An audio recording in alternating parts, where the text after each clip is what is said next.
E aí, gente, tudo bom? Mais um podcast aqui do CTTPE. E hoje temos um convidado aqui que entende de armas. Inclusive, ele é representante do movimento Pro Armas, né, Enio? Isso, boa tarde, Neto, boa tarde, Marcondes. Então, na verdade é o seguinte, hoje a conversa vai ser bem interessante. A gente está em período de eleição, né, Enio? A gente vai falar um pouco sobre o movimento Pro Armas, sobre os candidatos que o Pro Armas apoia, o que é o movimento Pro Armas, que é importante deixar claro isso daí. E vamos começar você se apresentando para quem ainda não lhe conhece. A gente acha um pouco difícil, né, Neto? Ter isso, mas para quem não lhe conhece, Enio, fala um pouco sobre sua trajetória, como é que você chegou nesse mundo das armas aí. Não, tem muita gente ainda que não conhece. Na verdade, assim, a gente tem nossa limitação, né, que é alcançar o estado todo. Eu ainda não consegui isso, pretendo conseguir. Mas, assim, a satisfação vir aqui. Na verdade, eu me sinto muito em casa aqui. Eu estou sempre frequentando aqui o CTT. Até parabenizo vocês aí pela qualidade do clube, porque, assim, de verdade mesmo, assim, eu não tenho nenhuma...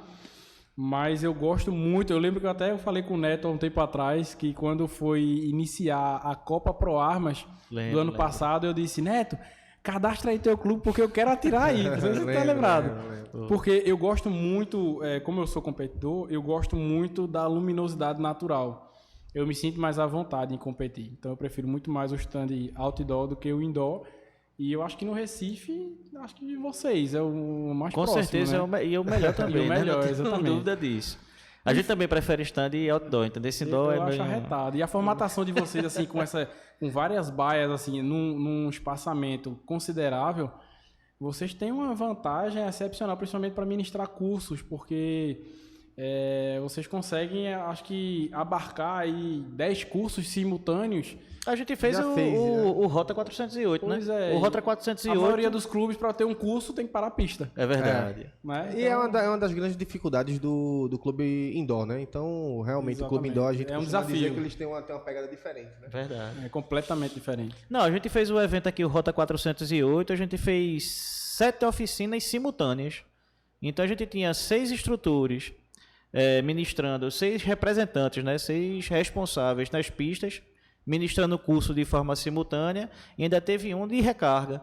Então foi um sucesso esse evento aí. Mas como foi? Tu já gostava de arma? Como foi que tu resolvesse? Rapaz, enfim, não. Na verdade, assim, eu sou engenheiro civil, né? Na verdade, eu faço aí umas 5 atividades, mas não vale nem a pena elencar. É muita coisa que eu faço.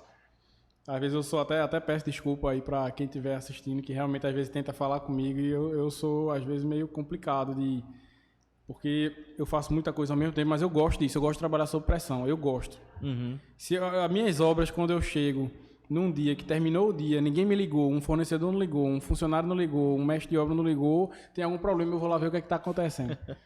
Mas enfim, eu sou engenheiro civil, minha formação principal hoje, na atualidade. E assim, desde pequeno, no colégio, eu sempre gostei de competir. Então eu estudei no Contato, eu estudei no Atual, e aí eu gostava muito de participar de campeonato. Então eu estava sempre...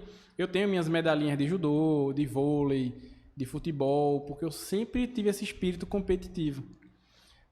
Eu pratico Muay Thai, então eu gosto dessa coisa.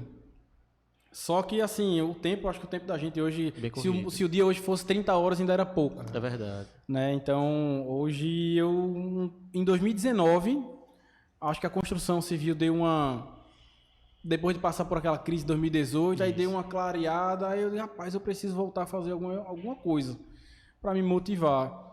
Só que a idade vai chegando, né? Você vai chegando aí depois de passar do isso. Corre como antes, né? Eu já não tinha como voltar para dizer assim, eu precisava sentir aquela sensação de competir novamente, que eu sempre fui assim, mas eu já não encarava mais com esse tempo de trabalho, de entrar de novo em alguma modalidade explosiva, um futebol. Eu acho que isso ia terminar atrapalhando o meu trabalho, eu não poderia correr o risco de ter uma fratura e passar uma semana em casa, eu não poderia me dar esse luxo. E aí um belo dia eu vi uns amigos meus frequentando um clube de tiro.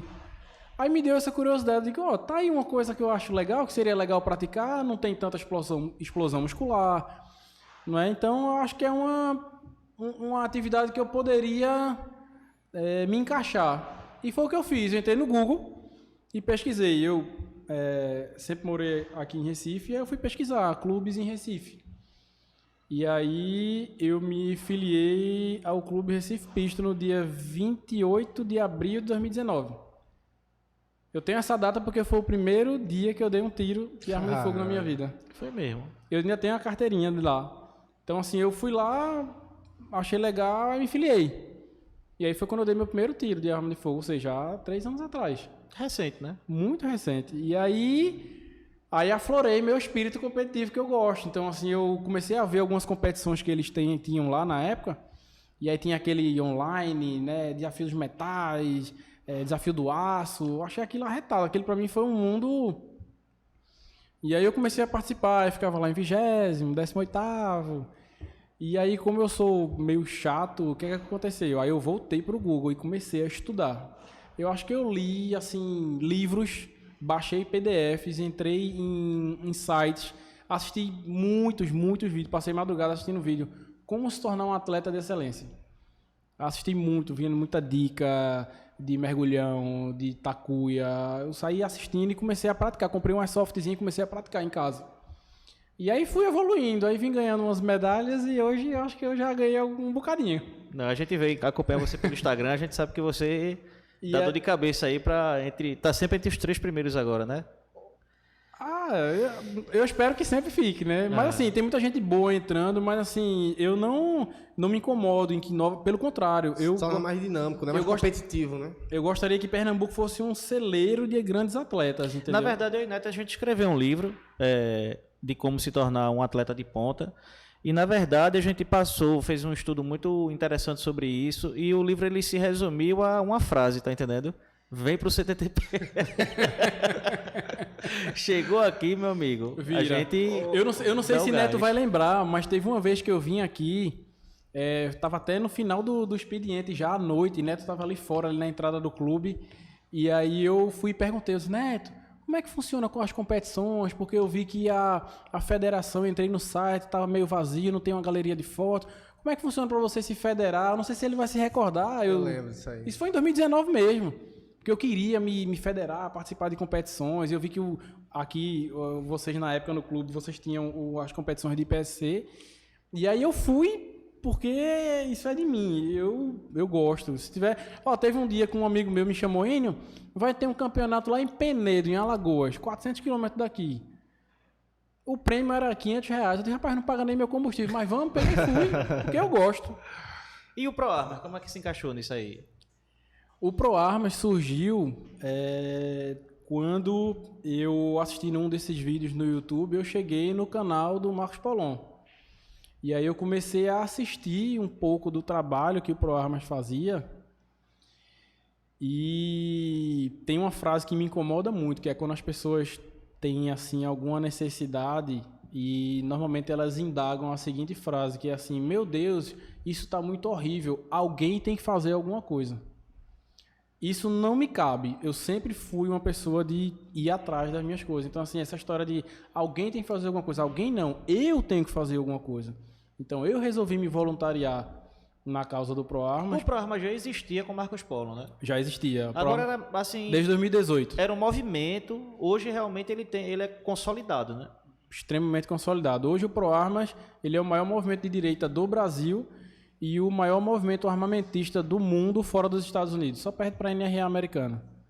Então, assim, hoje o ProArmas ele tem uma estrutura assim, bem considerável.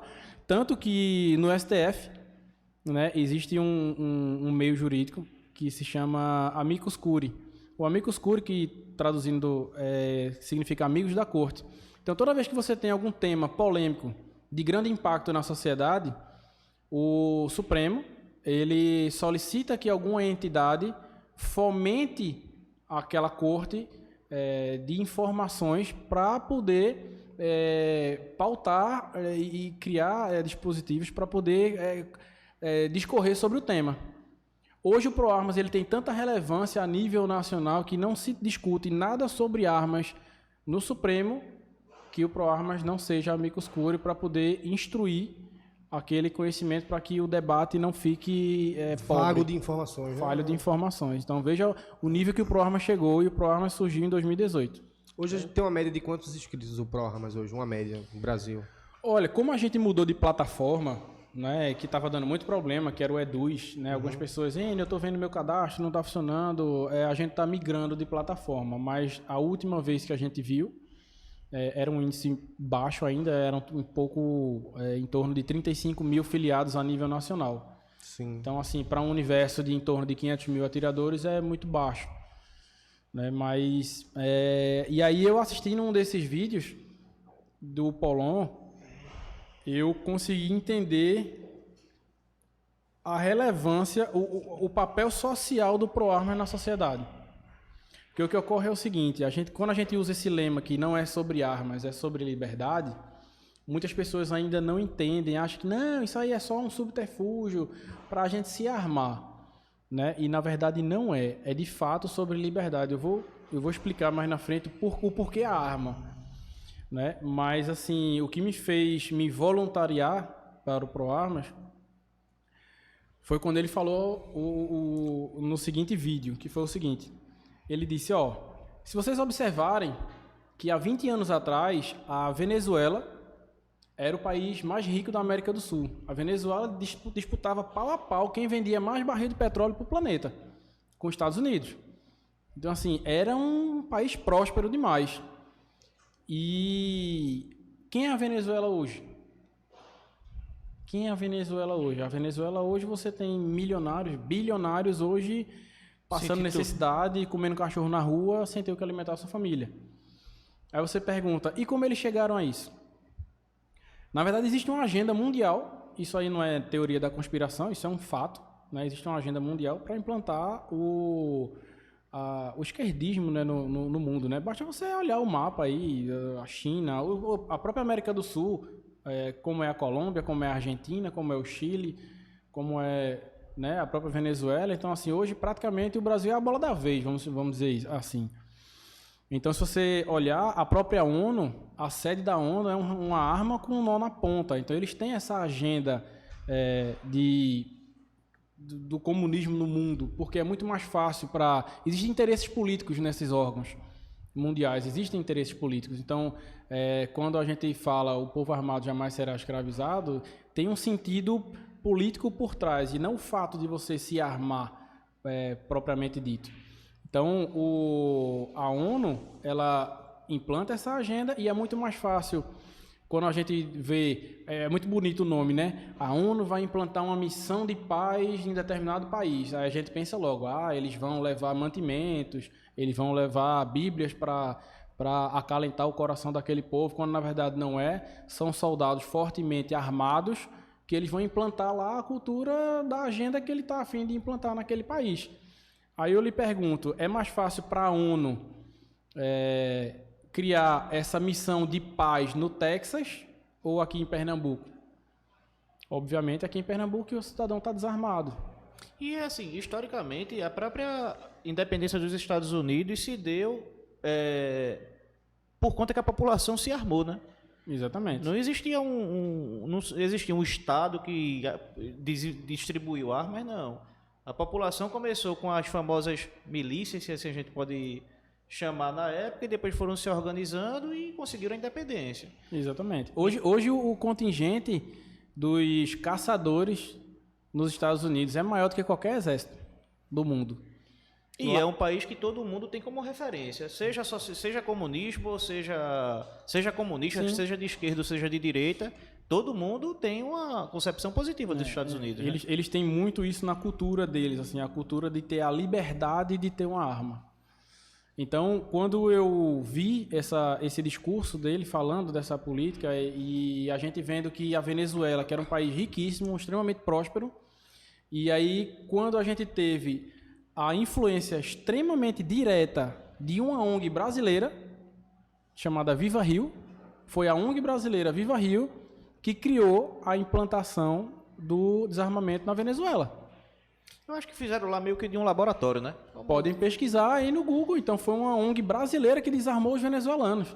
Então, a gente tem essa dívida com o venezuelano. E aí, o que acontece? Tem até hoje essa ONG, né? Ativa, né? Tem, ela atua muito no Brasil ainda hoje. Tem a Viva Rio e o Instituto Sou da Paz.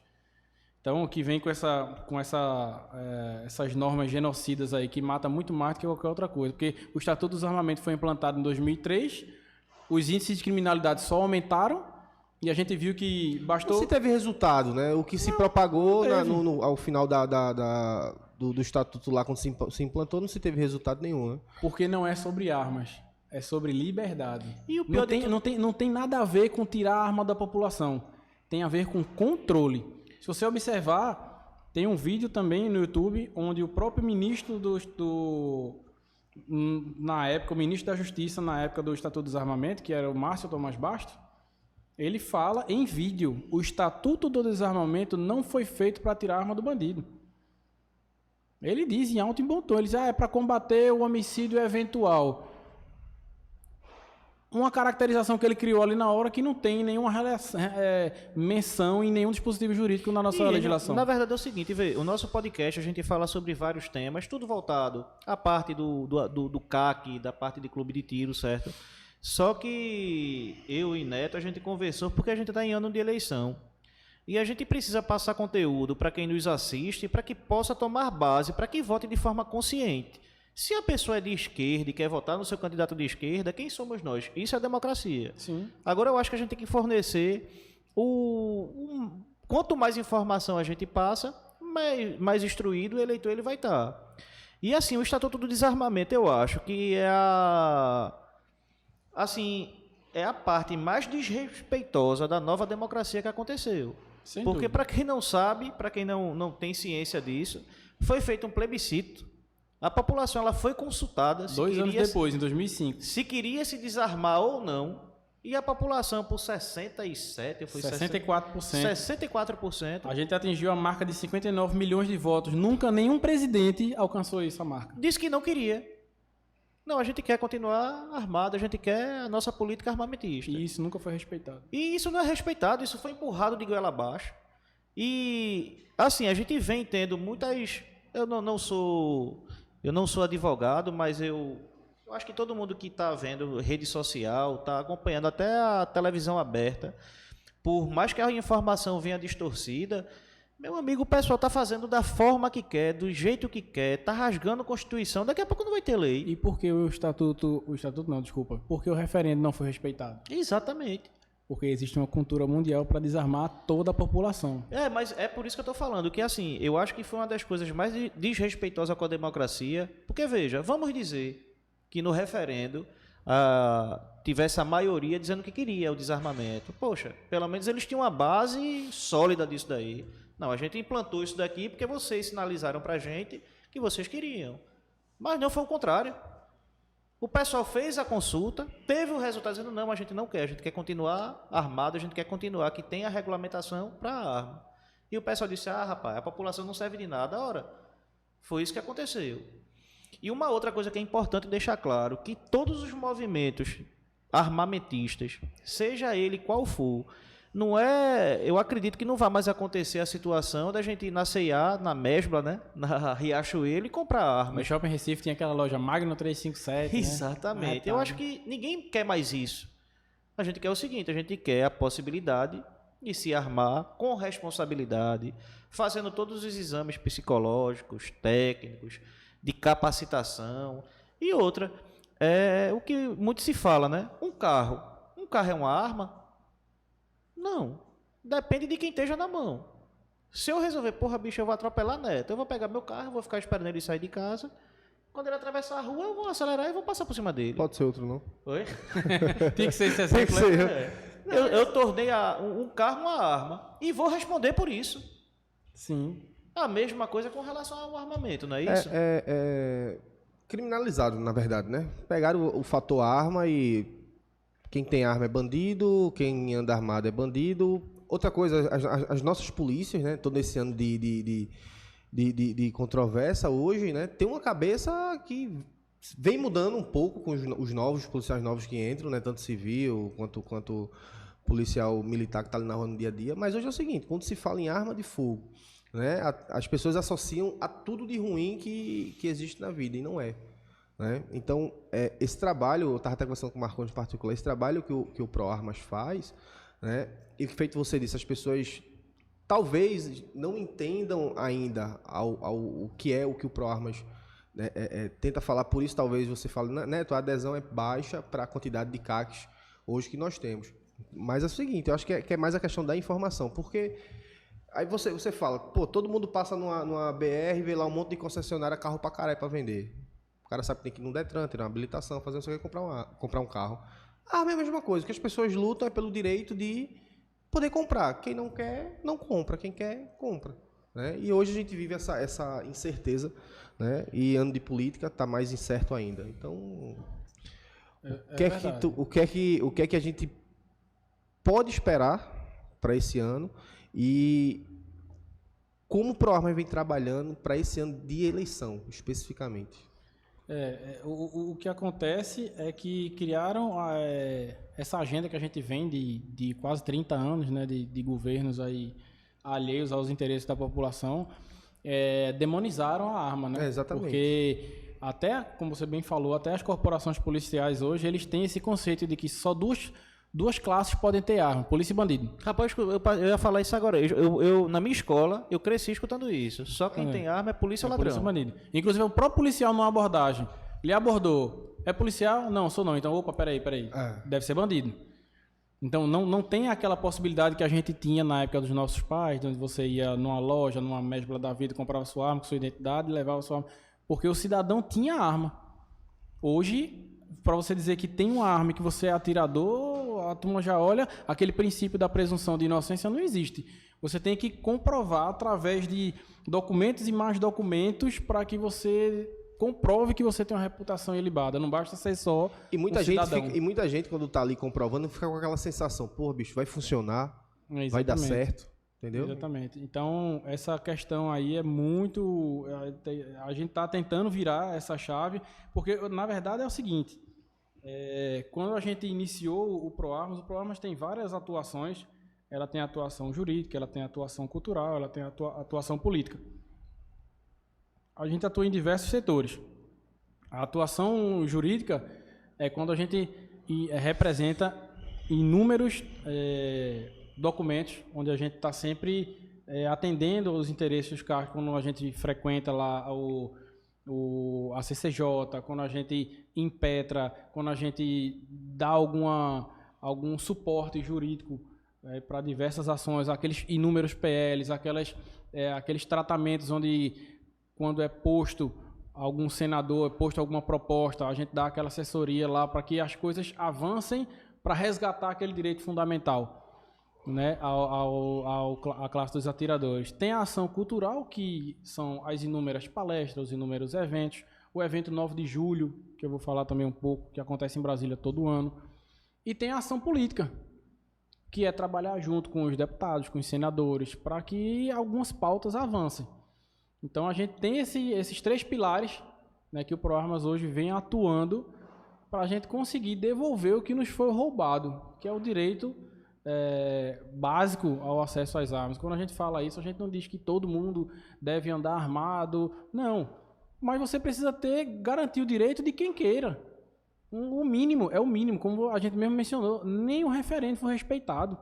Então, hoje o cidadão, para querer, para poder pleitear um acesso à arma, ele passa por um escrutínio assim violento, caro, moroso, né? Então, duvidoso, você não sabe se vai funcionar ou não, se vai dar certo. Né? Eu costumo dizer que se você quiser se tornar um médico, você sabe quais são os procedimentos e o que é que você precisa superar para alcançar aquilo. Se você quiser pilotar um avião, existe todo um processo onde você sabe, se eu alcançar isso, eu obtenho. Se eu não passar nisso, eu perco a minha oportunidade de ter esse direito.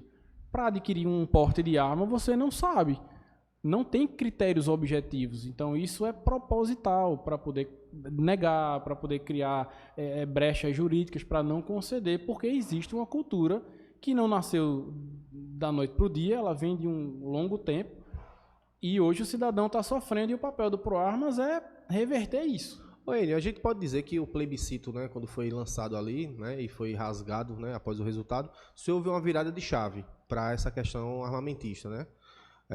Podia ter, do dia para a noite, foi ali e tal, pô, não pode mais, vamos recolher, vamos entregar, enfim.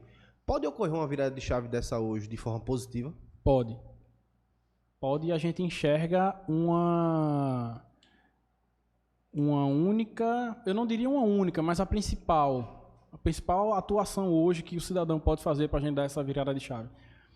E aí eu vou falar um pouco sobre o 9 de julho, porque ele é tão importante para isso que você acabou de mencionar. O que é que ocorre? A gente precisa entender como é que funciona a política. Sendo, de certa forma, breve aqui. Como é que funciona a política? Os políticos que lá estão, hoje, todos eles querem se reeleger, sem exceção. E para se reeleger, ele precisa de um capital político. Então, é fato e é notório que, ao longo dos últimos 10 anos, existia um grande capital político, que eram esses movimentos de esquerda, que eram manipuláveis, facilmente manipuláveis, a gente sabe, né, como MST, né, CUT, esses órgãos aí. E era muito fácil, bastava o presidente, à época, dizer: amanhã eu quero uma manifestação em todas as capitais, eu quero BRs fechadas, ônibus pegando fogo, e eu quero uma caravana indo para Brasília com 50 ônibus. Tinha, que a gente via isso na grande mídia. Então ele tinha um grande capital político na mão dele. É por isso que todo mundo atendia às necessidades daquele capital político. Então, hoje a gente vê que esse partido já não tem mais nenhuma capital no Brasil, né? Perdeu força. Esses movimentos de invasão de terra já não tem mais a mesma força, porque hoje os fazendeiros estão armados e eu lembro que deu uma entrevista recente aí o presidente desse movimento de invasão de terra, dizendo: hoje a gente não consegue mais invadir terra, se lamentando, como se aquele fosse um direito dele. No ano passado só tiveram 2 invasões de terra e ele: rapaz, eu não consigo mais. Como se ele estivesse sendo vítima do Estado, porque o Estado não permite mais que ele invada. Então, assim, hoje eles não têm mais essa força. Então, quando você vê aqueles políticos, lá o Congresso, deputados e senadores, olhando para esse capital e dizendo: não, basta eu fazer uma legislação que atenda os interesses desse povo, eu estou reeleito, e isso acontecia, hoje a gente está vendo esses movimentos sucumbirem. E aí tinha um outro lado que estava carente. Ninguém tinha se insurgido. Aí vem o ProArmas e começa a se insurgir. Em 2021, a gente fez um movimento, 9 de julho, em Brasília, e numa plena quinta-feira, levamos 5.000 pessoas de todos os estados representados. O ProArmas hoje ele tem o presidente, o Dr. Marcos Polon, e a gente tem 27 coordenadores. Em cada estado a gente tem coordenador. A gente tem uma atuação direcionada estadualmente. Então somos um movimento extremamente organizado. E é por isso que hoje nós temos um capital político muito, muito bom, por isso que nós somos o maior movimento. Não tem nenhum movimento hoje que tem representação em todos os estados. Então, o que é que acontece? Ano passado, nós levamos 25.000 pessoas numa plena sexta-feira, um dia útil, sol de meio-dia, representada por todos os estados. Esse ano, nós queremos levar 100.000 pessoas lá para Brasília, em frente à catedral, lotar aquele pátio lá da esplanada, para que os políticos vejam que mais de 100.000 pessoas se juntaram de todos os estados, vestindo branco, de forma pacífica, de forma ordeira, desejando apenas uma única pauta: resgatar o direito fundamental do acesso às armas de fogo dentro da lei. Então, no dia que a gente conseguir esse feito, e aí os políticos começarem a ver que, não, peraí, aqueles interesses que a gente atendia, errados ou certos, com maracutaia ou não, era o que eles tinham, a gente não tem mais essa força. Então eu preciso olhar agora para esse movimento que está organizado, ordeiro, que basta eu conversar com o presidente desse movimento, eu vou atender os interesses daquela categoria e aquela categoria agora vai me reeleger. É por isso que muita gente começou a ser eleito, quando foi na eleição de 2018, fazendo arminha com a mão. Porque começaram a ver um movimento de direita insurgindo, ocupando o espaço daquele de esquerda. Só que lá funcionava tudo na base da compra. Aqui a gente não tem vínculo com ninguém. Nós somos um movimento livre, sem nenhum tipo de vínculo financeiro com nenhum político, não tem nenhum interesse. Apenas o interesse de ter o seu direito resgatado. Então, hoje o ProArmas hoje tem essa força. E aí, quando você me pergunta, tem como mudar essa chave? Tem. Vamos mostrar que nós somos maioria e nós somos muito. E aí os políticos começam a girar a chave. Em vez de olhar para aquele lado, vai começar a olhar para esses interesses. Ô, Enio, e por que Paulão não... Ele vai sair candidato a alguma coisa? Não. Tu não acha que isso é um erro, não? Não. Por quê? Então, muitas pessoas pensam que o ProArmas funcionam de forma a ter algum interesse por trás. Não, veja, deixa eu só até para... Porque, entenda bem, a gente, mais do que nunca hoje, tem certeza que presidente não manda em absolutamente nada. Que talvez fosse a virada de chave que Exatamente. todo mundo queria, né? Vamos Isso. eleger o presidente. Vou eleger o presidente. E a chave resolver. vai girar. E assim, Levamos esse belo tapa na cara em 2018. e não Exatamente. A gente funcionou. viu que não resolve nada. Como a gente não consegue eleger ninguém pro STF, certo? A gente tem que começar a eleger gente honesta, capacitada, que tenha seus interesses bem definidos. Quando eu falo seus interesses, é defender os nossos. Porque já se vem desde 2018 comprovando o real Exatamente. interesse, né? Aí, por exemplo, de que adianta a gente ter um movimento massa desse? Porque eu quero botar pessoas lá de confiança. Eu vou dar um exemplo para você. Eu achava aquele João Dória Júnior. Cara, eu li o livro dele, pô. Eu não moro em São Paulo, eu não volto lá. Mas se eu morasse lá na época, eu vou votar nesse cara, pô. Esse camarada é um empresário, esse camarada é um administrador. Esse camarada tá fazendo arminha. Meu amigo, não deu 2 meses, pô. Aí a gente vai agora para aquele não sei o que do Val, que foi até caçado. Arthur Duval. Arthur Duval. O camarada era defensor de Bolsonaro, tinha as ideias da gente, fazia arminha. Hoje, até caçado o camarada foi. Então, como é que eu vou ter a certeza que eu vou botar uma pessoa lá e ela não vai virar essa chave? E Marcos Paulon, pelo menos, ele vem defendendo isso, ó, antes de tudo. É por isso que eu digo, eu pergunto novamente, não é um erro ele não se candidatar a senador, a um deputado federal? Não, veja só, existe um planejamento para que as coisas funcionem. Eu ia até comentar isso também, que isso que você acabou de argumentar, a gente aprendeu em 2018 que todo mundo que é de direita, conservador, né, achava que em 2018, quando a gente conseguisse eleger finalmente um presidente de direita, assim, raiz, a gente ia mudar o país ia dar um cavalo de pau, né, a gente ia fazer as privatizações necessárias, a gente ia fazer as reformas necessárias, e a gente percebeu que, na verdade, quem manda no nosso país é o Congresso, são os deputados e os senadores. Então, isso foi um grande aprendizado para nós. Com relação a essa questão da candidatura, o que é que ocorre? Eu mesmo aqui no estado, muitos me perguntaram, ei, tu tá sempre atuando no PROARMA, tu devia se candidatar, mas assim, não é meu propósito isso, eu não tenho isso como propósito. Assim como o Marcos Paulon também não tem esse propósito. Aí você pergunta, não é um erro? Na verdade não, porque na verdade o PROARMA atua muito mais de bastidor do que de frente. Talvez como você sugeriu aí, se o Dr. Marcos Paulon fosse um candidato a senador, ele seria um senador dentre 80. 81, se eu não me engano, não me recordo agora. Eu sei que deputados são 513. Mas ele seria uma voz lá dentro. Quando, na verdade, ele fora trabalhando, ele tem acesso a quase todos os senadores. O papel dele é muito mais importante fora, à frente do PROARMA, do que dentro de uma cadeira.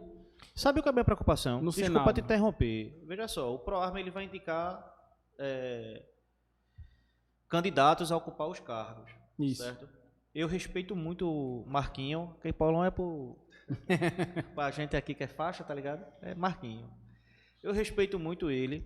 E não é porque é uma onda, é uma moda, não. É porque ele defende esses projetos de longa data.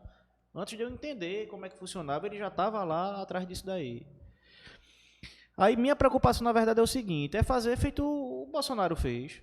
O Bolsonaro botou a mão em alguns candidatos e disse, ó, vota nesse aqui. Rapaz, Bolsonaro ele nesse aqui. simplesmente levou o Sérgio Moro a ministro. Exatamente. E foi eu acho que uma das maiores tapas na cara porque a gente viu um juiz federal determinar a prisão, né, de um ex-presidente corrupto, bandido, ladrão, né? E, pô, o cara se tornou um super-herói, pô. E hoje dizer que não tem nenhum problema em estar conversando com o cara, que coisa. Então, eu acho que isso que Marcondes está frisando, né? Vou deixar com que ele termine. É isso, pô. É o seguinte, é o camarada chegar, Paulão dizer o seguinte, ó, vota em Neto aí que ele representa o PROARMAS. O entendimento que eu tenho hoje, Enio, é o seguinte, depois que o camarada senta na cadeira, não tem mais vínculo com ninguém não, velho. Não, eu entendo sua preocupação e eu corroboro com ela, mas eu vou lhe dizer o seguinte, não vamos conseguir mudar o país da noite para o dia. A esquerda levou mais de 30 anos, não vai ser o PROARMAS que vai mudar em 3. Isso é uma coisa que a gente precisa entender. Com relação a essa questão dos cargos a serem ocupados, a gente não vai conseguir abraçar o mundo com as pernas. Isso vai levar tempo. Vai haver muita trairagem? Vai. Fato, isso é histórico. Vai haver? Vai. Se você observar que em 2018, a gente elegeu, dos 513 deputados, cerca de 200 era da bancada da bala. Se elegeram fazendo arminha com a mão. E aí, quando surgiram aqueles decretos do presidente, que foi um dos primeiros meses dele de... Vamos votar, né? Vamos testar a Câmara agora. Quase metade é armamentista. Quando foi o decreto 9846, 9847? Passou algum com facilidade? Não. Nenhum. Ele teve que revogar alguns com medo de que fossem arquivados sem nem ser exatamente, analisados, sem ser apreciados. Então, assim, houveram trairagens assim, debaixo do nosso bigode. Vai. Mas a gente tem que dar um passo de cada vez. Então, hoje, no Brasil, alguns coordenadores se propuseram a ser candidatos.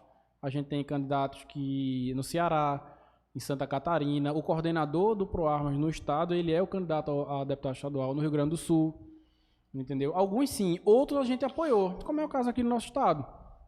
Né? Eu não me candidatei, não tenho interesse em me colocar à disposição. Eu só iria, Marcondes, se meu estado estivesse numa situação tão ruim, porque eu sou soldado pelo ProArmas, eu defendo o movimento. Então, se dissesse assim, Enio, você precisa ir, porque a gente não tem outra opção, eu iria. Mas a gente tem aqui no nosso estado pessoas boas trabalhando para o movimento, para a causa. Quem é a indicação do ProArmas? Hoje a indicação do ProArmas para deputado estadual é o deputado Alberto Feitosa, que é um cara que não vai prometer que vai ajudar a causa. É um cara que já vem fazendo. Os PL, a gente só na Câmara, na Assembleia Legislativa hoje, o deputado tem praticamente 4 PLs lá dentro, tramitando o PL da atividade de risco, tem o PL do atirador, tem o PL da retirada daquela premiação para apreensão das armas, se for de CAC, outra for coisa, Vicente, legal. A gente entrevistou o deputado Feitosa aqui, a gente deu os apertos nele, não foi, Neto? Entra no nosso canal aí que a entrevista está disponível, viu? Pronto, pois é, então assim, são pessoas que já vêm trabalhando, e para o deputado federal, o também sargento, que também, quando eu digo também, é da polícia, né? É o sargento Rodolfo Silva. Então, assim, a escolha dos deputados, alguns até me questionaram, disseram, Enio, qual foi o critério da escolha? Não foi um critério meu, não foi um critério pessoal. O critério da escolha foi quem está trabalhando pela causa, quem está disposto a trabalhar pela causa e quem atendeu às condições. As condições hoje, a nível nacional, para ser apoiado pelo movimento do ProArmas, foi que o ProArmas tivesse acesso livre aos gabinetes, porque muitos até dizem, porque meu amigo também é candidato, pré-candidato, né? Meu amigo também é pré-candidato e ele é a favor da causa, certo? Mas ele tem um gabinete aberto para a hora que a gente quiser lá, a gente pautar um PL? Não sei. Com o Feitosa e com o Rodolfo a gente tem. O Rodolfo não tem mandato, mas o Feitosa tem.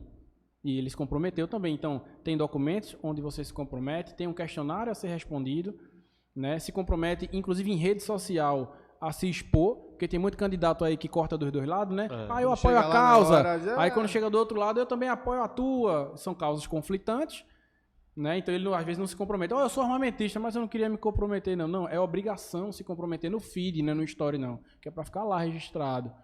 Então, assim, quando saiu o direcionamento a nível nacional para os PLs estaduais da atividade de risco, eu liguei para a Feitosa na mesma hora. Feitosa, vamos fazer o PL daqui do estado de Pernambuco. Ele vem para aqui pro gabinete agora. Eu peguei, fui lá, sentei lá na hora e a gente redigiu.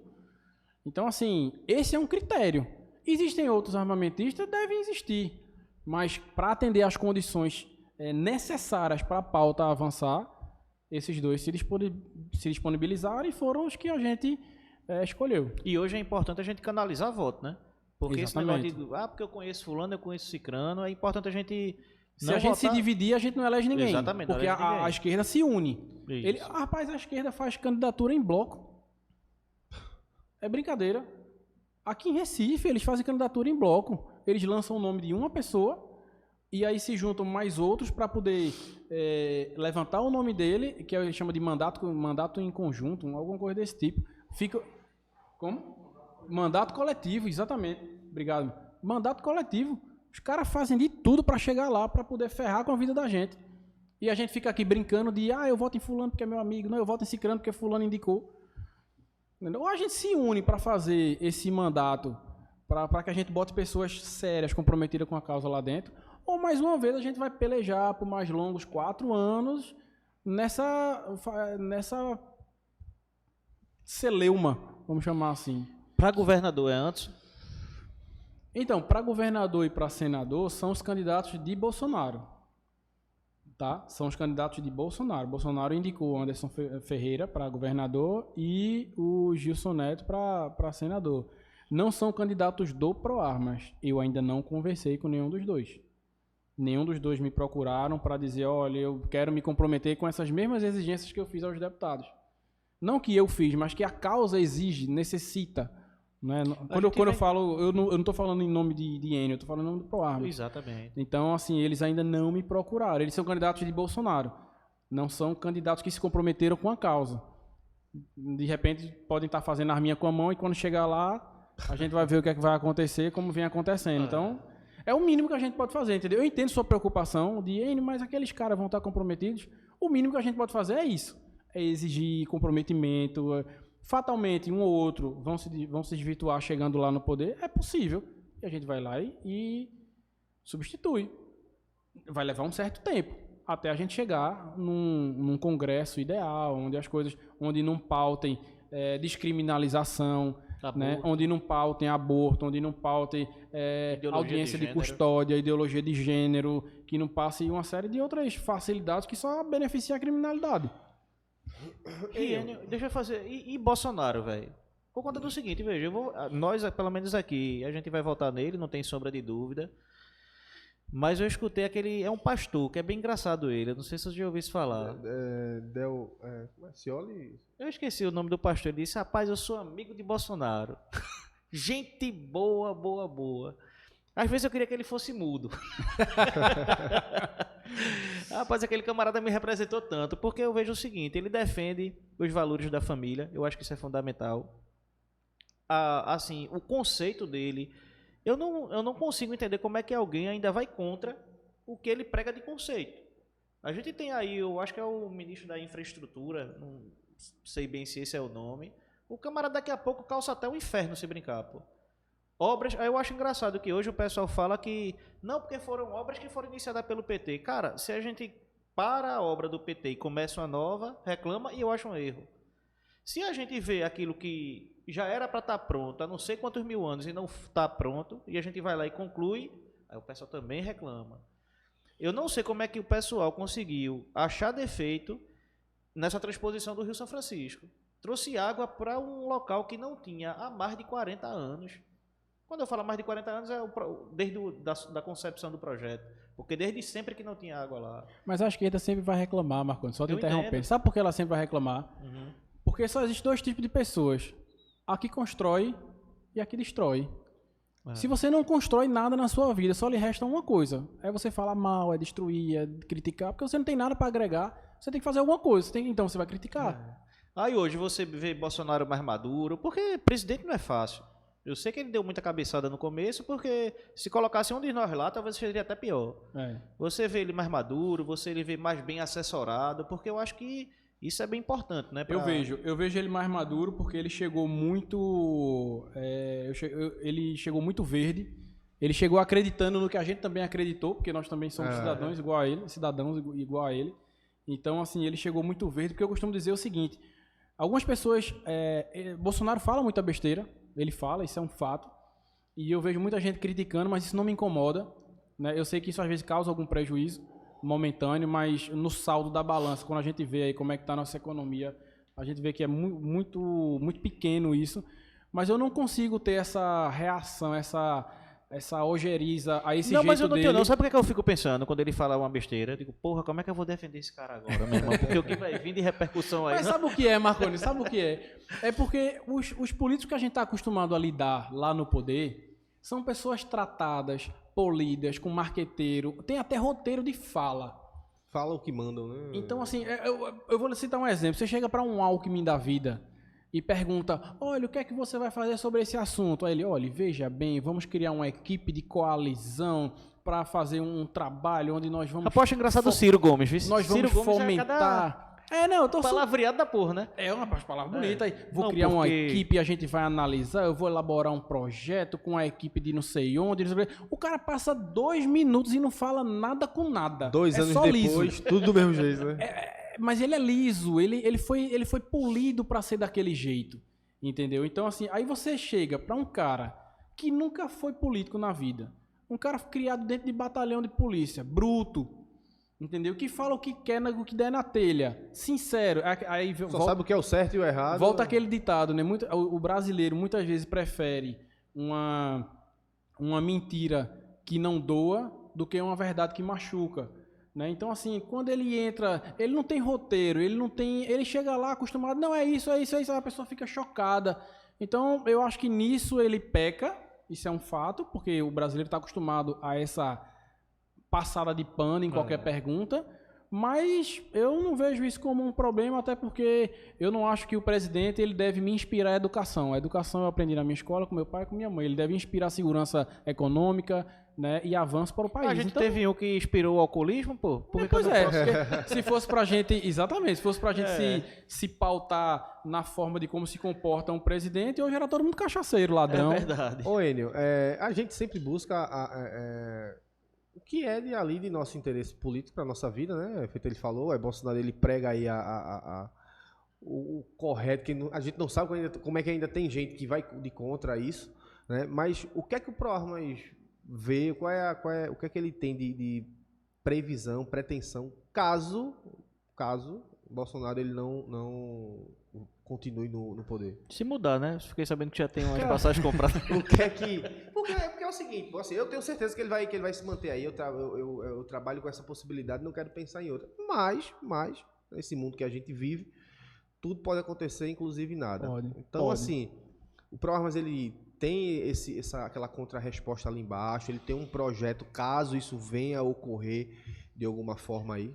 Ô Neto, o ProArmas vai continuar, porque o propósito do ProArmas, como eu falei, é resgatar esse direito.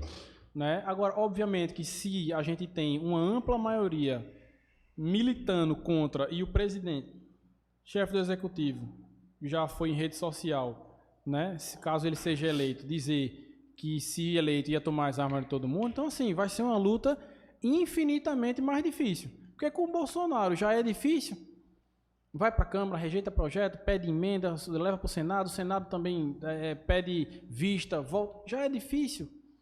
Imagine com o presidente dizendo que é contra essa causa. Então, vai ser difícil. Muitas pessoas, inclusive quando a gente fala assim, se filia ao ProArmas, é R$38 por ano, né? Ainda tem gente perguntando, mas esses R$38 vai para onde? Minha gente, veja, não é questão de arrecadação. Por que é barato? Por que é 38 por ano? Porque é para ser barato. Tá entendendo? É para ser barato. Para quê? Porque a gente precisa de representatividade. Aquilo que eu falei. No dia que a gente botar 100 mil pessoas lá brigando por um direito, a gente consegue revogar o Estatuto do Desarmamento. Entendeu? Mas a gente prefere que tenha mais filiados do que recursos, porque o ProArmas é uma instituição sem fins lucrativos. Aí você pergunta, e para onde vai esses R$38? Vai para passagem para Brasília, vai para, às vezes, sentar com um determinado... advogado, essas causas jurídicas, né? Essas causas jurídicas que a gente tem, tudo isso custa dinheiro, entendeu? Então, assim, as pessoas precisam entender que, ao invés da gente estar hoje, veja só, a esquerda recebe milhões para levantar essas pesquisas fraudulentas, quanto mais arma, mais crime, a cada não sei quantas armas na mão da população cresce tantos por cento a criminalidade, tudo isso mentira, tudo isso falácia. Aí a gente gasta um monte de energia para desconstruir essa narrativa, ao invés da gente estar... Porque hoje, se a gente tivesse em caixa 200 mil, 500 mil, 1 milhão, a gente, em vez de estar patinando em desconstruir essas narrativas criadas pela esquerda, porque eles recebem dinheiro para fazer essas pesquisas falaciosas, a gente estaria dando esse dinheiro para o Instituto CEPEDES do Fabrício Rebelo, para estar gerando pesquisa, para a gente estar botando na mídia a verdade. Então, muito desses recursos, se a gente tivesse mais, a gente estaria fazendo muito mais. E até por conta do seguinte, é interessante para um movimento sério ter a verdade, porque já pensou se a gente faz um outro plebiscito e dá 70% que a gente não quer conversa com a arma. Esse movimento ProArmas tem que acabar. Exatamente. 70% da população brasileira não quer, a gente vai estar brigando pelas outras 30%. Então, se vem, vamos fazer outra campanha, uma outra pesquisa, olha, o que é que você acha? Acho 80% um absurdo. Então, a gente vai ser aquela minoria que está indo pelo caminho errado. Então, hoje, essa questão de fake news, isso é um câncer que o mundo tem. E que, como você bem falou aí, eu acho que a gente gasta bem mais energia para desconstruir isso. Do que avançar com a pauta. Exatamente, do que avançar com a pauta. Então, hoje, se a gente tivesse mais recursos, a gente estaria num trabalho muito melhor. Mas a gente faz o que tem. A gente faz o que tem à nossa disposição. Todo mundo hoje no Proarmas é voluntário. Eu sou voluntário. Veja que eu não tenho nenhum interesse financeiro no setor. Né? Eu não tenho loja de arma. Eu não tenho clube. Eu não tenho nada dessas coisas. Eu sou engenheiro civil. Eu trabalho em outra área. Muitas vezes eu abdico do meu tempo para estar me voluntariando na causa. Por quê? Porque eu entendi. E às vezes até gastando do próprio bolso, né? Sim, com certeza, com certeza. Então, assim, porque eu entendi aquilo que eu falei no início do nosso podcast aqui, que foi, a Venezuela também era rica. E quando o pessoal falava, gente, não desarme seu povo, não desarme seu povo, porque vocês vão se fadar ao fracasso. Porque o último degrau para se instalar um governo de exceção, uma ditadura, é desarmar a população. Tivemos agora país dando fuzil na rua, né? E quando a gente levava essa mensagem para a Venezuela, para dizer, não permita que essa instituição desarme o povo de vocês, a gente ouvia muito, não, mas eu estou cuidando da minha multinacional, da minha fábrica de pneus, da minha indústria automobilística. Defender armas, isso é coisa de ativista. Então a gente via muito empresário dizer isso. Isso é coisa para ativista. Enquanto eles achavam que esse assunto não era sobre liberdade, era exclusivamente sobre armas, que era assunto para ativista, a pauta avançou. E aí quando eles desarmaram a população todinha, que aí se instalou a ditadura lá, aquele mesmo empresário que era riquíssimo, que tinha uma série de conforto e de luxo, foi trabalhar na multinacional dele e a força do Estado estava lá confiscando a empresa dele. Porque agora ela é de interesse nacional. E aí o país sucumbiu. E aí, quando eles disseram, não pode, não...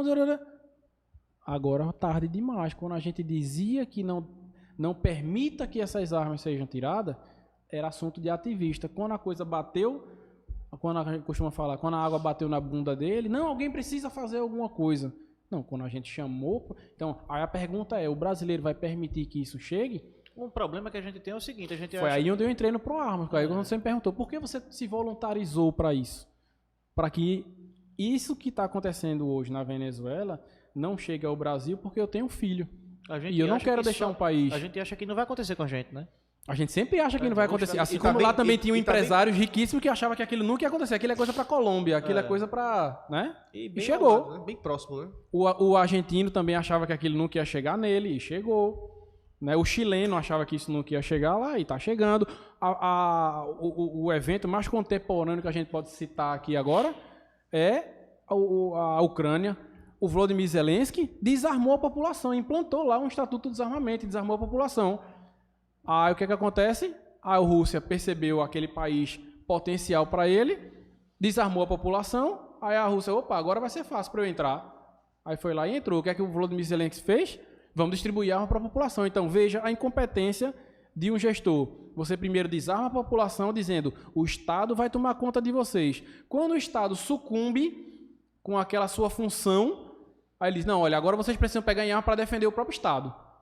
Olha que absurdo. Minha produção mandou perguntar o seguinte, pô. O valor é 38 por causa do calibre 38, porque é bom aproveitar antes que mude para o 357.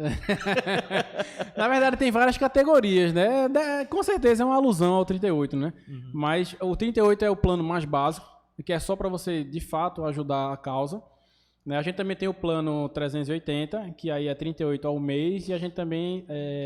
380 não, o 357, 380 é o PJ, a pessoa jurídica.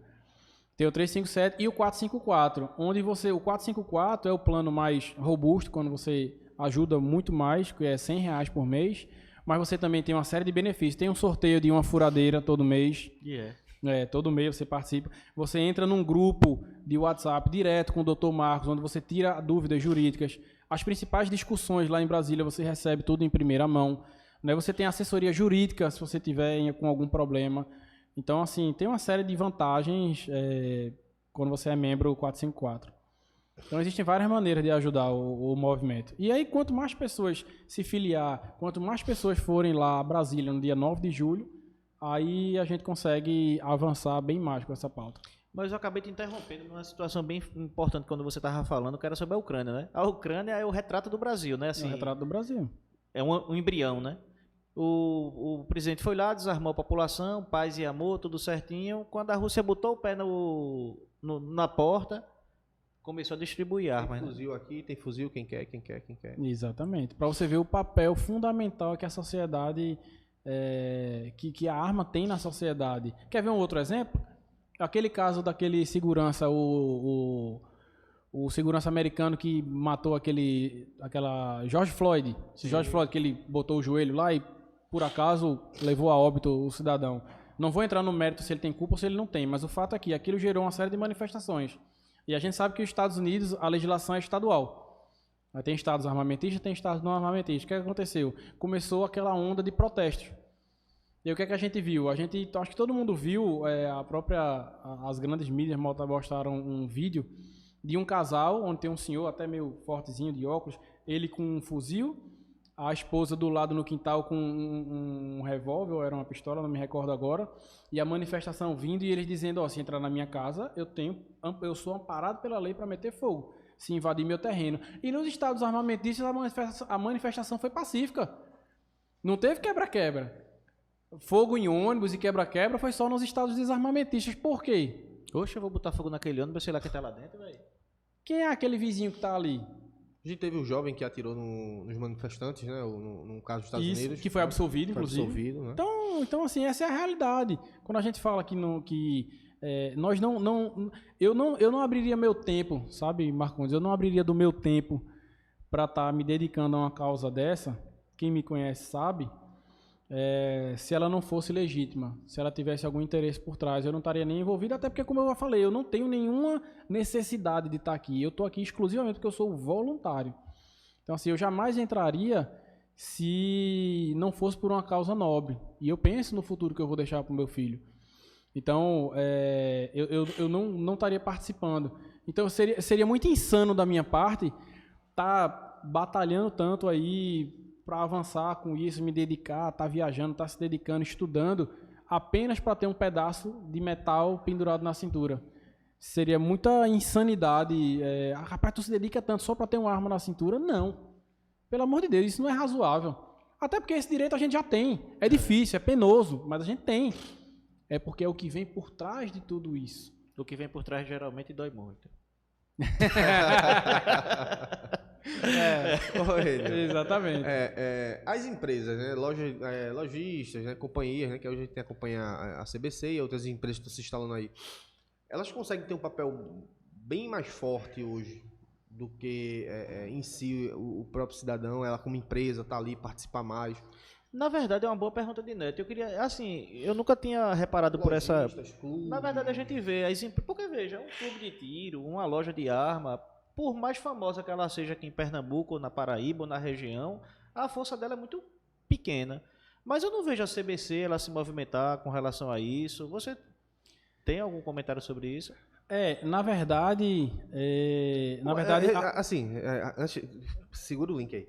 Eu acho o seguinte, eu acho que a CBC ela teria força até demais, né? Para querer mudar. O maior fabricante isso, né? mundial de munição. E que abastece aí quase mas todas as instituições. Nenhum movimento, exatamente. Né? A gente não, pelo menos eu não consigo enxergar esse movimento de uma companhia dessa de, vamos lá, tal. Por quê?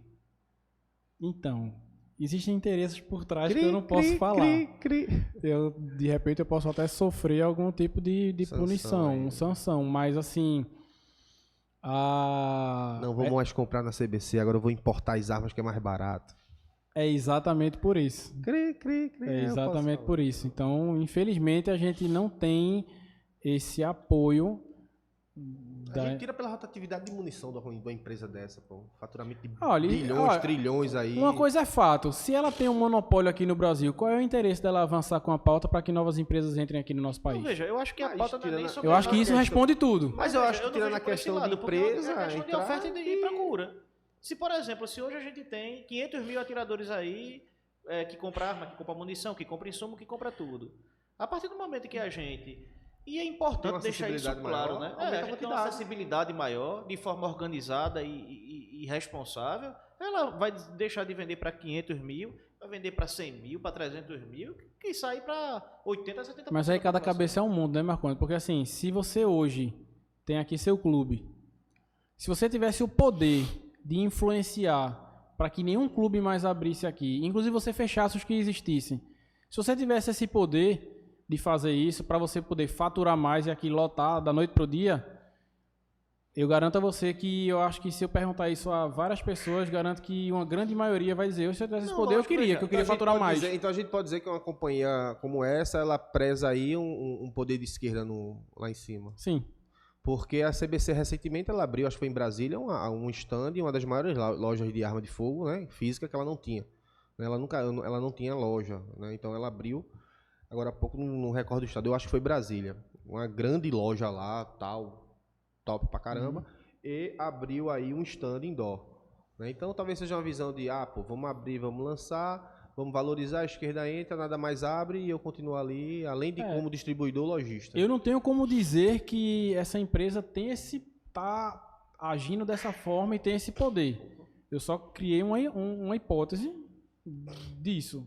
Mas assim, não é razoável que uma empresa que trabalhe com um setor, ela seja contra a uma organização que fomenta para que esse setor cresça cada vez mais. Isso, Não, e na isso não verdade, tem... a gente não está dizendo nem que é contra. Na verdade é o seguinte, eu não vejo movimentação... Porque ela não tem interesse Pra e ela isso, não quer. Ponto. Não sei explicar qual é a razão. Teoria da conspiração. Pode ser um pouco disso que a gente conversou aqui, eu e Neto? Eu e Neto Pode. não, você e Marcondes. Né? Neto não. É um assunto muito Você só sensível. joga um negócio pra mim que eu vou morrer de uma batida e tal.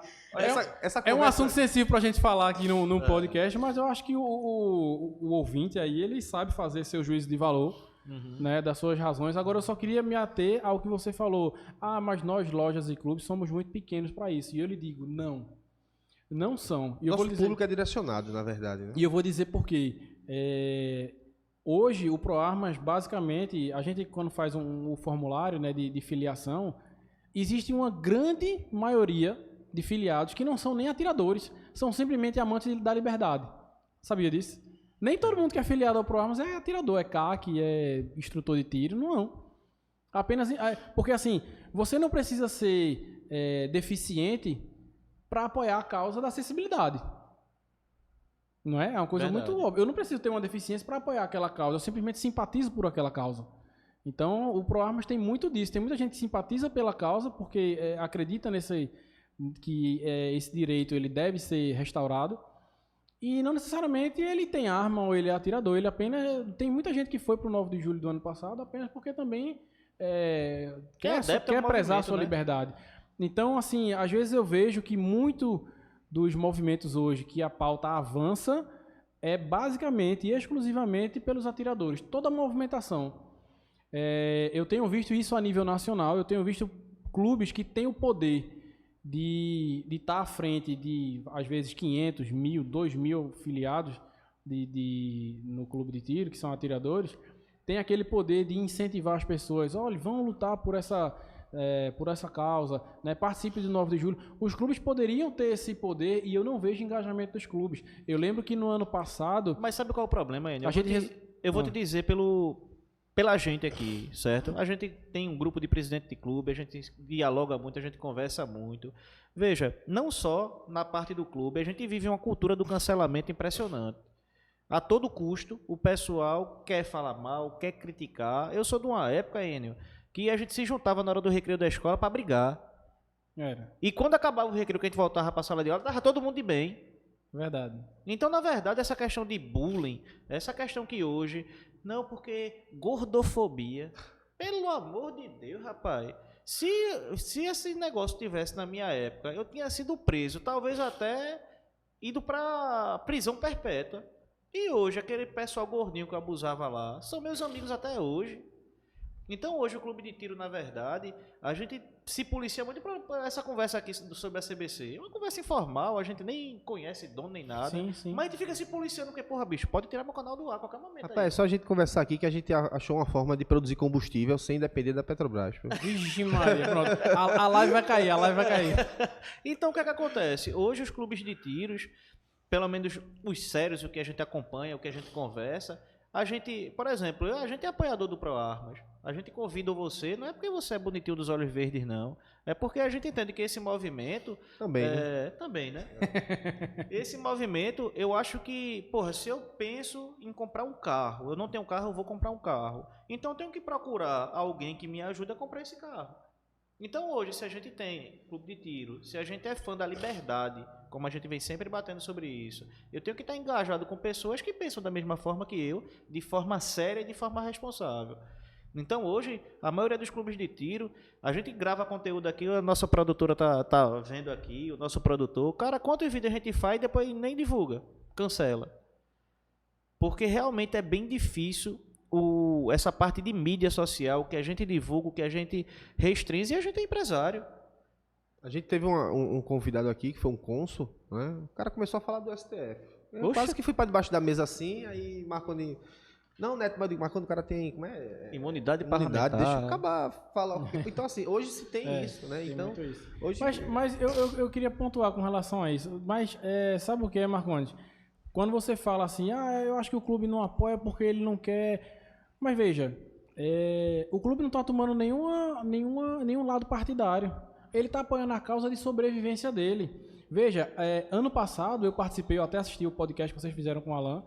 Porra, a gente participou de uma reunião lá na Prefeitura do Recife, porque os caras estavam com um projeto lá de som, para impedir, clube indoor, né? Não, para impedir a abertura de novos clubes. Eles estavam querendo classificar lá, o Alan até falou no podcast passado, estavam querendo classificar lá os clubes num nível que praticamente ia inviabilizar, tipo, tinha que ter tantos metros distante de um hospital. Então, não tinha mais hoje nenhum terreno que atendesse a isso. Então, o alvará praticamente ia ser impugnado de quase todos os clubes. E a gente teve que ir lá batalhar para argumentar. Eu fui atrás como eu sou engenheiro civil, eu tive que fazer discorrer sobre uma série de assuntos técnicos sobre o que é munição. Veja o nível da coisa. Explicar o que é projétil. Pronto, foi bem lembrado aí, o canal do Recife Pista. Caçaram o canal. Pois Camarada com quase 100 mil seguidores, que é ralado para chegar lá. Então, assim, o ProArmas defende hoje o direito até de você manter o seu clube aberto. Porque foi muito fácil fazer um projeto para destruir, né? Foi tudo certo. Tem quem construa e quem destrói. Então, muito mais fácil fazer um projeto para destruir, não abre mais, não faz mais, não tem mais nada, do que agora para você provar, para poder se manter um clube aberto, que tem outras aberturas, é um trabalho técnico desse, né? Pois é, então assim, veja que o ProArmas trabalha para manter, para estimular os projetos agora, aumentaram os calibres. Hoje os atiradores têm mais acesso a calibres, os clubes estão vendendo mais armas, porque antigamente era só praticamente 380. Os clubes que iriam ser fechados, a gente entrou lá e conseguiu manter aberto. Então assim, o ProArmas tem um arsenal de atividades que mantém esse negócio prosperando. Mas você chegar e dizer assim, mas eu não sou favorável ao ProArmas, eu não consigo entender, porque não tem nenhum interesse escuso por trás. Não, pelo contrário, eu não sou... Eu entendi. Entendeu? O que eu falo é o seguinte, veja, são duas, vou chamar de entidades, né, que a gente é fã. Um é a ACP, sim, que muita gente, eu já ouvi dizer que ela quer ganhar dinheiro. Não, cara, veja, hoje se um funcionário meu me botar na justiça, eu conheço centenas de advogados trabalhistas. Hoje, se um amigo meu ele for preso, eu conheço alguns advogados criminalistas, mas se um CAC for preso com a legislação bem específica, se não fosse a ACP, eu não sabia nem por onde começar a procurar. É verdade, a ACP tem feito... A ACP é uma instituição muito parceira do ProArmas, eu trabalho muito com o Luiz, então a gente faz muita atividade em conjunto, porque é uma grande força aqui no estado. Não, e é uma coisa séria, é uma coisa seguinte, é uma coisa de pronto atendimento, veja, é no momento que você está desesperado ali, na maioria das vezes, quando é um CAC, quando é uma pessoa séria, que é parado, que é conduzido para uma delegacia, meu amigo, o camarada começa, se fosse eu começaria a chorar desesperado. Mas hoje está mais tranquilo, pô. O cara diz assim, vamos ali que eu vou te ajudar.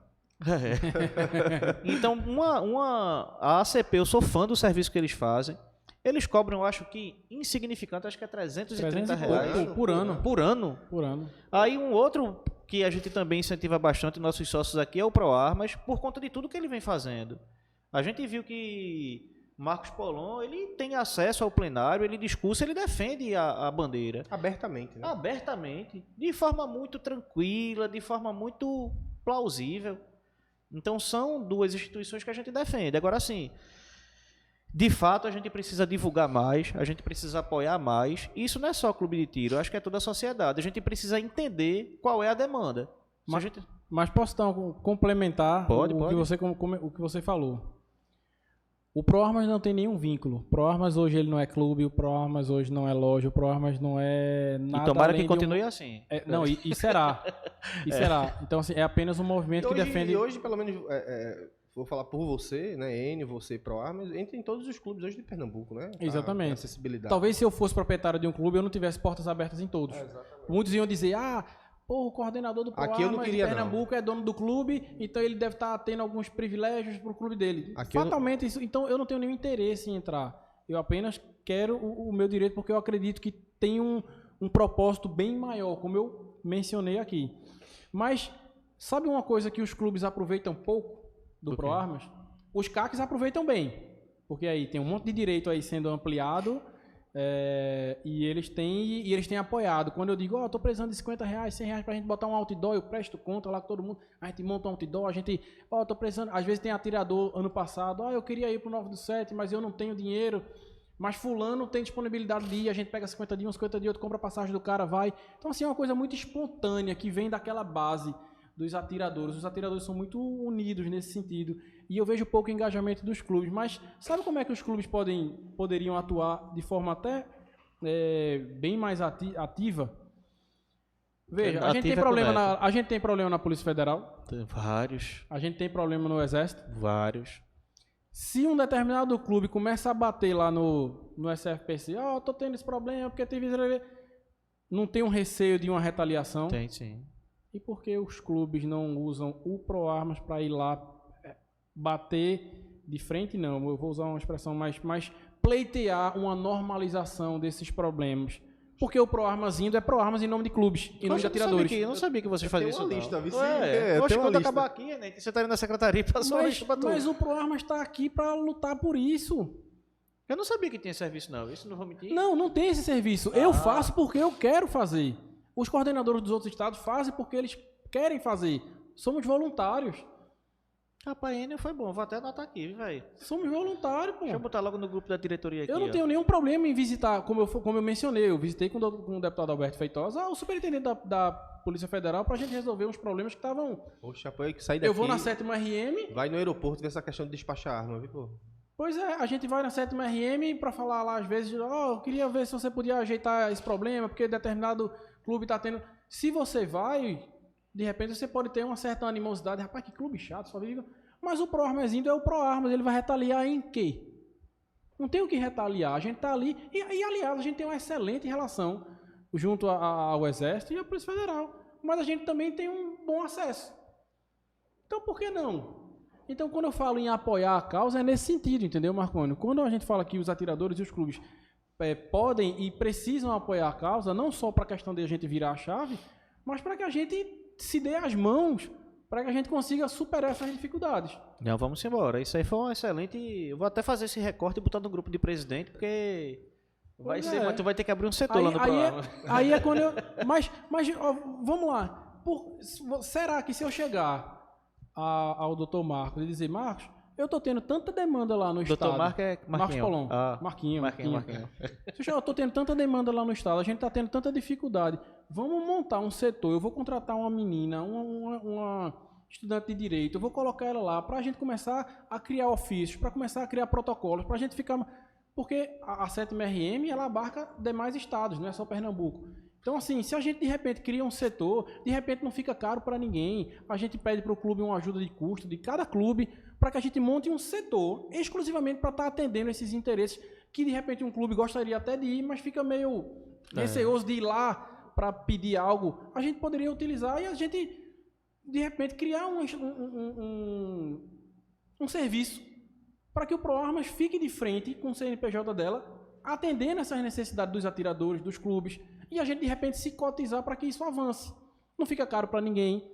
Não, Tá excelente. Então, assim, é uma ideia. Eu tô lançando aqui uma ideia. E a gente teria essa disponibilidade. Não, essa ideia é ótima, rapaz. Vamos se organizar para treinar Se os sobre clubes isso. se juntassem, é como se fosse uma associação. O ProArmas é uma associação sem fins lucrativos. Então, de repente, a gente colocaria uma pessoa só para estar agilizando esses processos que duram, às vezes, 100 e poucos dias. A gente começar a ter um canal um pouco mais estreito com a 7ª região. E toda vez que um clube tiver uma demanda, passa lá para a gente e a gente atender. De repente, fazer isso um projeto piloto para todos os outros estados do Brasil e o ProArmas aumentar a sua atividade junto aos clubes e atiradores. Uma ideia. Não, Por que não? Não, excelente mesmo. Já está anotado aqui, já está no grupo da diretoria já. viu, Neto? Você tira, né, por coisas simples do tiro prático, tiro esportivo. Tem provas aí hoje que o cara não consegue nem participar da prova, por não conseguir despachar a quantidade de munição. Tem uma resolução aí, né, acho que é pela ANAC, se não estiver enganado. É a ANAC que regulamenta isso. São 5 quilos de munição. Hoje existem atividades no Brasil que você tem que levar 6 quilos de munição. Então você vai para um brasileiro, por você não exemplo. consegue viajar. Que é uma coisa que tem normal. Se você atirar do calibre 40 aí, você Não leva quase não nada. leva. Não Vai, consegue. se for 45, Se for 45, lascou. Porque o peso é maior, né? Com certeza. Então, são coisas aí. Já é tão difícil, o trabalho já é tão grande, comprar uma arma, despachar a arma, comprar insumo, fazer munição, participar de uma prova, ir com a arma até o aeroporto, porque pode ter blitz, pode ter isso, pode ter aquilo. Quando você chegar lá, deu 5 quilos e 100 gramas, tu não despacha uma arma. Aí não, vou ter que ir de carro, 3 dias de viagem, 4 dias de viagem, né?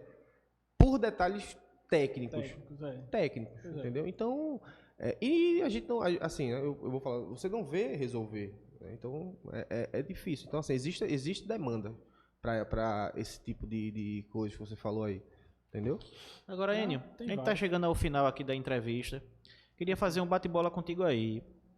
Assim, uma pessoa, eu sei que você faz parte do tiro esportivo, um atleta que você admira, assim, no tiro esportivo, tu tem alguém de cabeça? Cara, um atleta que eu admiro... Fora Jaime Saldanha, né? Escuta. Não, Pode ser eu, viu? Tem um cara que eu gosto bastante, inclusive, ele de repente pode até ser uma surpresa pra ele, mas eu gosto muito do trabalho do Aquiles. Do Aquiles? Eu gosto demais. Chuchu. Não, Aquiles não, Chuchu. É campeão. Eu acho ele uma referência aqui no nosso estado para o tiro esportivo, né? Uhum. E, assim, uma pessoa que você tem ansiedade para ver na política? Cara, eu já tive isso, eu não sei se eu ainda não parei para analisar a relevância disso, mas eu acho que eu sempre, desde pequeno, adolescente, eu pensava, um exemplo de idoneidade era Silvio Santos. Eu acreditava que o cara já tem muito dinheiro, o cara já tem uma vida, o cara é inteligente. Acho que se ele fosse lá dentro, eu acho que ele faria a diferença. Não sei se hoje ainda procede isso. Ele já tá Mas meio velhinho, né? era uma ideia que eu tinha desde pequeno. Rapaz, esse cara, se ele fosse, ele seria o nosso cavalo de pau, né? Que ia arrumar, porque ele não ia... Pra que ele ia se corromper? Ele não precisava daquilo. Verdade. Né? Eu tinha isso na minha cabeça. Teve até um episódio, né, que parece que Silvio Santos se filiou, ia ser candidato, ia, não ia. Acho que foi presidente, não foi? Ele chegou a ser candidato, eu acho. Foi, não é? Eu acho que foi. Eu tinha Foi isso. candidato, produção? Não teve, mas parece que ele não chegou a lançar. Ele namorou, mas não foi pra frente. E Eu lembro desse episódio. Tu também é instrutor de tiro, não é isso? Sou instrutor de tiro. E aí, um curso bacana, um curso que você gosta de aplicar? Então, eu me formei como instrutor de tiro, mas não para seguir, porque eu não tenho tempo, velho. Eu entendo. Eu não tenho tempo, eu não consigo, eu não consigo formar turmas para dar curso. Eu formei por enriquecimento pessoal. Né? Então, assim, se você me perguntar, você, apesar de ser instrutor de tiro, você dá curso de quê? De nada. Eu só consigo ministrar curso de uma única coisa que é o que eu faço, é competição. Então, tem o Josemi, que a gente participa sempre de competição junto. A gente gosta muito disso, então a única coisa que eu domino e que eu acho que vale a pena eu compartilhar com as pessoas é o conhecimento que eu tenho, como eu alcanço esses resultados. Então, eu dou curso de tiro de precisão para competição, com arma curta, né? Claro, pistola, a 10 metros. Inclusive, os 2 cursos que eu já ministrei foram realizados aqui, no CTT. Um instrutor referência, que tu já acompanhou o trabalho do cara, tu já pôde ver e, porra, bicho... Cara, aqui a nível Brasil, eu gosto muito do Andrade. E fora? de combate, né? De fora eu gosto do Rich.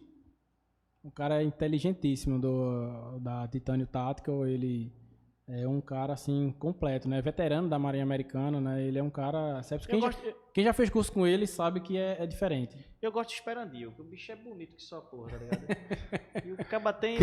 Marca um jantar com ele, pô. Ele não me atende não, Marca um jantar. Os cabelos assim... Vai, o cara é bonito demais tirando. Vai lá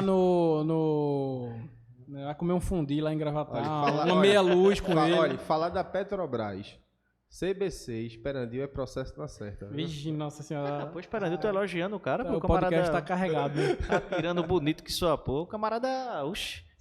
Quando eu jogo carregador assim, eu já tentei fazer aquilo umas 3 vezes, mas... Primeiro que eu sou meio buchudo, certo? Eu penso que tá ridículo, mas fazer o café com leite mesmo, que é basicão. Mas é isso aí. Tem mais alguma coisa aí, Neto? Só os olhos verdes, depois que tu falou, eu tô meio focado agora, velho. Tu é bonito mesmo o sorriso dele, Neto. Como é que tá? Gente, Enio, eu quero agradecer a sua participação. Quer deixar algum Sim, dá uma brifada, passa pro pessoal aí como é a questão do ProArmas, como te encontra, onde encontra o ProArmas, onde vocês estão instalando em Pernambuco, se tem sede física, se não tem. Passa pra galera aí pra... Pronto, perfeito. O ProArmas hoje ele não tem um ponto físico aqui em Pernambuco, a gente não tem recurso para isso. Na verdade, não tem recurso nenhum. Né? A gente aqui não tem nenhum tipo de recurso, então hoje a gente funciona basicamente de forma autônoma, né? Isso a nível estadual. A gente tem uma unidade física em Brasília, que é a sede do ProArmas, mas há um projeto para que a gente tente aí, levantar algum tipo de recurso para manter alguma unidade física nos estados para atender essas necessidades, como eu mencionei para vocês.